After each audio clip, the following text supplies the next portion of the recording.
Assalamualaikum warahmatullahi wabarakatuh. Selamat pagi anak-anak hebat. Bagaimana kabarnya hari ini?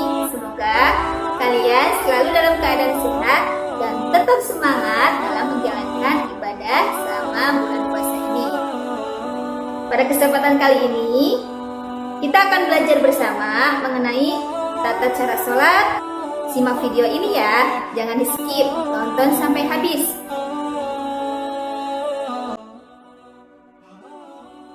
Satu, bagi orang yang mampu berdiri, sholat fardu harus dilaksanakan dengan cara berdiri. Apabila tidak mampu, sholat boleh dikerjakan dengan duduk, tidur miring, atau terlentang, sesuai dengan kemampuan.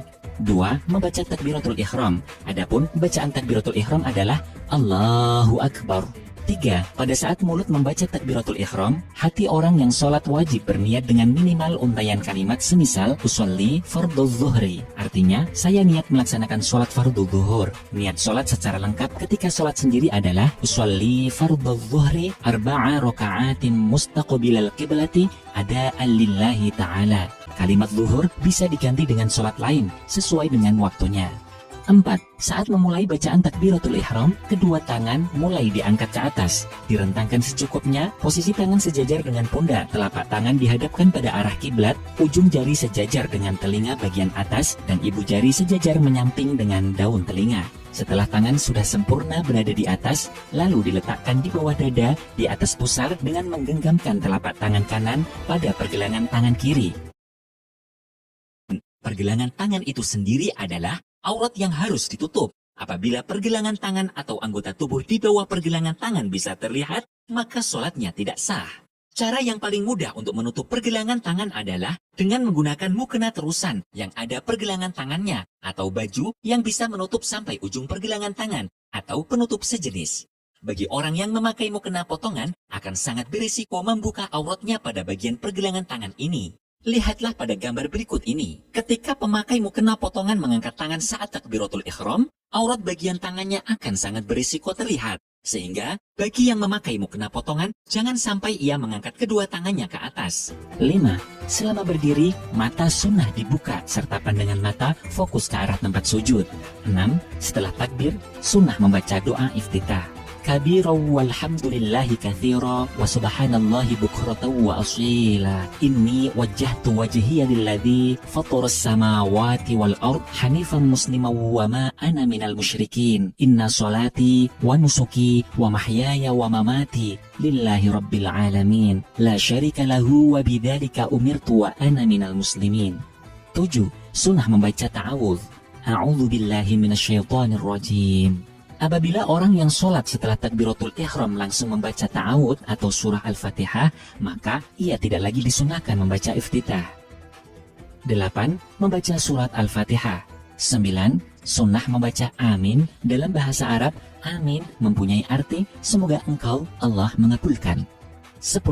Sunnah membaca surat dari Al-Quran selain surat Al-Fatihah pada rakaat pertama dan kedua bagi orang yang sholat sendirian atau sedang menjadi imam.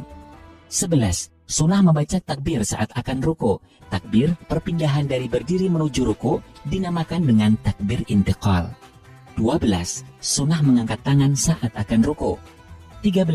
Ruku. Allahu Akbar. 14. Batas minimal ruku adalah kira-kira telapak tangan orang yang sholat bisa menyentuh lututnya. Apabila hanya miring atau condong ke depan sedikit, namun tangannya belum bisa menyentuh lutut, rukuknya belum sah. Rukuk paling sempurna adalah kira-kira punggung orang yang sholat sejajar lurus, betisnya tegak, dan kedua telapak tangan menempel pada lutut.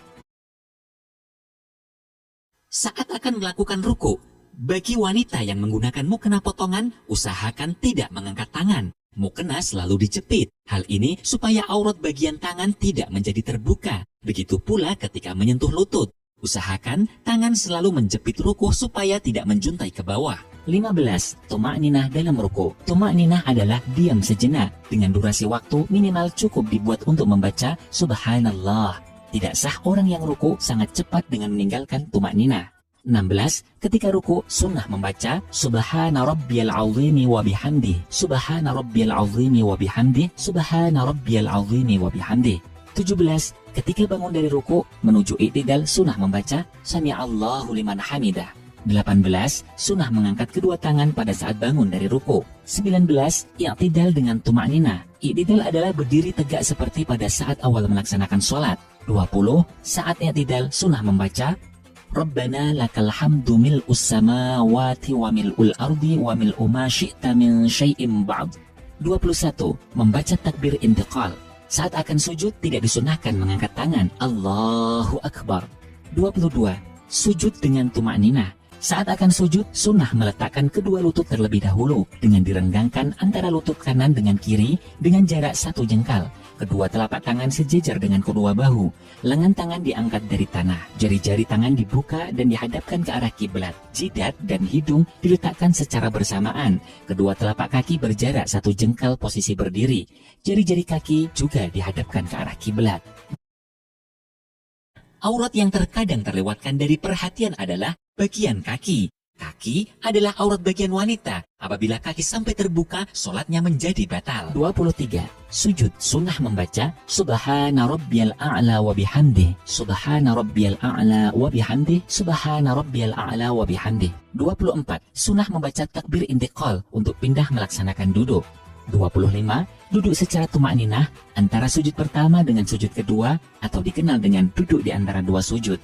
Model duduk yang disunahkan adalah duduk iftirash, yakni duduk di atas telapak kaki kiri, sedangkan telapak kaki kanan ditegakkan dan jari-jari kaki kanan dihadapkan ke arah kiblat. Pada ruku duduk ini sunnah membaca Rabbil firli warhamni wajburni warfa'ni warzuqni wahdini wa'afini wa'fu anni. 26. Sunnah membaca takbir intiqal untuk sujud yang kedua. 27. Sujud kedua dengan cara sebagaimana sujud yang pertama. 28. Ketika bangun dari sujud menuju rakaat berikutnya, sunnah mengangkat tangan terlebih dahulu, baru kemudian mengangkat kedua lutut. 29. Duduk istirahah, yaitu duduk sebentar sebelum melakukan rakaat kedua dan keempat. 30. Ketika bangun dari rakaat kedua menuju rakaat ketiga, setelah tahiyat awal disunnahkan mengangkat kedua tangan Allahu Akbar. 31. Pada rakaat kedua, ketiga, dan keempat, cara melaksanakannya sama seperti yang sudah dijelaskan. 32. Pada sholat yang jumlahnya 3 atau 4 rakaat, sunnah melakukan tahiyat awal dengan cara duduk iftirash dan membaca At-tahiyyatul mubarakatus sholawatut thayyibatu lillah. Assalamu alayka ayyuhan nabiyyu wa rahmatullahi wa barakatuh.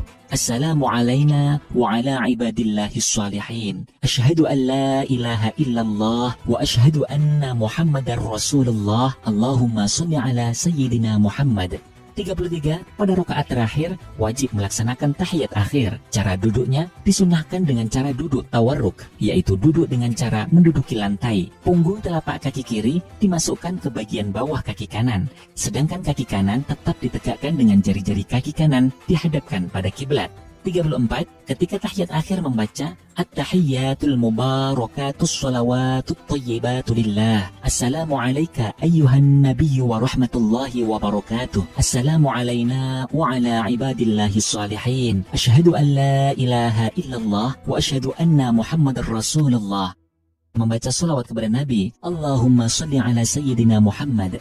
35. Sunnah membaca sholawat kepada keluarga Nabi wa ala ali sayyidina Muhammad. 36. Juga disunnahkan melengkapinya dengan sholawat Ibrahimiyah. Kama shallaita ala sayyidina Ibrahim wa ala ali sayyidina Ibrahim wa barik ala sayyidina Muhammad wa ala ali sayyidina Muhammad kama barakta ala sayyidina Ibrahim wa ala ali sayyidina Ibrahim fil alamin innaka Hamidum Majid. 37. Saat tahiyat awal dan tahiyat akhir, tangan kanan disunnahkan menggenggam dan jari telunjuk diacungkan tatkala mengucapkan kalimat illallah. Adapun tangan kiri direntangkan tanpa perlu menggenggam seperti tangan kanan.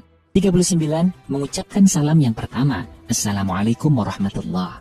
40. Pandangan mata yang semula fokus melihat ke arah tempat sujud, maka ketika jari telunjuk berdiri ketika membaca illallah, sunnah memandang ke arah jari telunjuk. Pada saat salam diucapkan sampai pada kata kum, sunnah mengalihkan pandangan ke arah tempat sujud lagi. Jari-jari tangan yang semula terkepal dilepaskan, baru kemudian menengokkan wajah ke arah kanan sampai kira-kira pipi bisa terlihat dari arah belakang. 41. Membaca doa Allahumma inni as'aluka fawzan bil jannah. 42. Setelah selesai salam yang pertama, disunahkan menghadap lagi ke arah tempat sujud, lalu mengucapkan salam yang kedua, Assalamualaikum warahmatullah. 43. Pada saat selesai membaca qum, baru disunahkan berpindah menengok ke arah kiri. 44. Membaca doa, Allahumma inni as'alukan najata minan nari wal afwa indal hisab. Baik, itulah penjelasan mengenai tata cara sholat.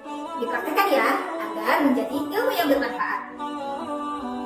Assalamualaikum warahmatullahi wabarakatuh.